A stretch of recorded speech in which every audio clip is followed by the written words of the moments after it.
Today we're going to continue working on summarization. Remember, the key components of a summary are setting, characters, problem, goal, and resolution. Keep these things in mind as we read Stand Tall, Molly Lou Melon, because at the end, I'm going to ask you what these components were according to the book. Stand Tall, Molly Lou Melon, written by Patty Lovell, illustrated by David Cottrell. Molly Lou Melon stood just taller than her dog and was the shortest girl in the first grade. She didn't mind. Her grandma had told her, "Walk as proudly as you can and the world will look up to you." I think we are introduced to a few characters here. So she did. Molly Lou Melon had buck teeth that stuck out so far she could use on them. She didn't mind. Her grandma had told her, "Smile big and the world will smile right alongside you." So she did. Molly Lou Melon had a voice that sounded like a bullfrog being squeezed by a boa constrictor. She didn't mind. Her grandma had told her, "Sing out clear and strong and the world will cry tears of joy." So she did.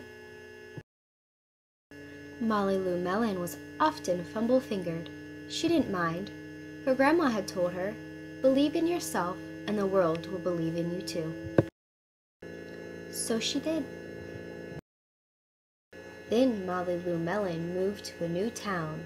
She had to say goodbye to her grandma and all of her friends and start in a new school. I wonder if all that advice that grandma gave her will help her out in her new school. Maybe she'll face some problems there. On the first day of school, Ronald Durkin called her Shrimpo in gym class. When the game started, Molly Lou Melon caught the football, ran under the legs of Ronald Durkin, and scored a touchdown.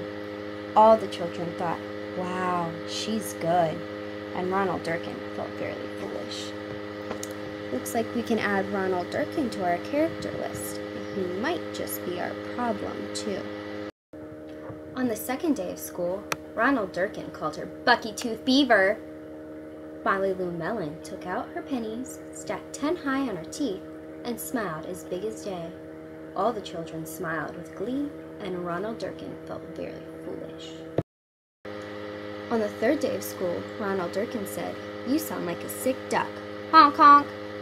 Molly Lou Melon sang out in a quack so clear and strong that it made Ronald Durkin somersault backwards, hit his head, and have to go to the nurse.